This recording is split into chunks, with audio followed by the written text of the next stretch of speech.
Make a commitment when you're ready to learn how to drive. It's extremely important that you have a mental mindset. I can't tell you how many times I've seen kids and adults who are not ready to learn how to drive. You have to do this for yourself. Most states in North America have a graduated license system where you're in a permit phase for 3 months, 6 months, 9 months, then you are learning to drive on your own. This is a commitment of yourself. You can't do this for your mom, you can't do this for your dad, your boyfriend or girlfriend, or your significant other. You really have to connect.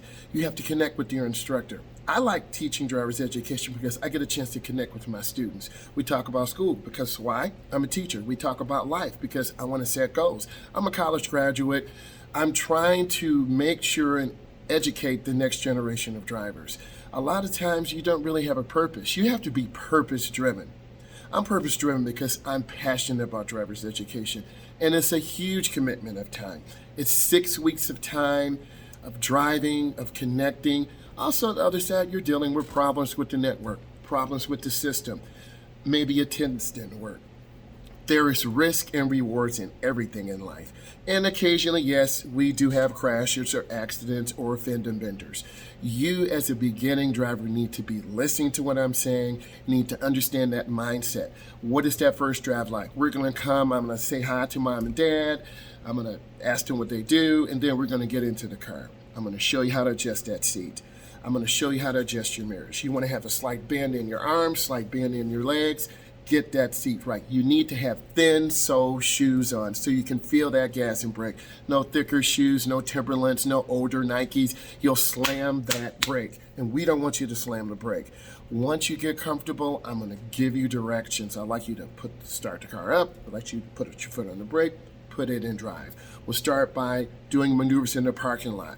We'll do right-hand turns, figure eights, left-hand turns, figure eights.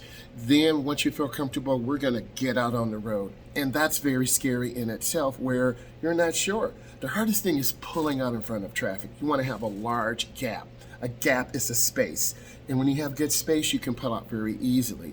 Next, don't stare down at the speedometer. Look ahead, aim high. A lot of beginning drivers drift to the right or drift to the left. It's normal. As time goes on, you will feel more comfortable. Next, you're going to be really gripping that steering wheel like it's your life. Relax, okay? That's really important. And get comfortable. We try to build good habits of not running yellow lights. If you get comfortable running yellow lights, we're going to get broadsided. I don't want that to happen. I don't want you to feel comfortable running yellow lights, and it sends a message that you will end up failing your road test. So I'm giving you a perspective. I'm here to help you. Subscribe to my channel. Thumbs up. Bye.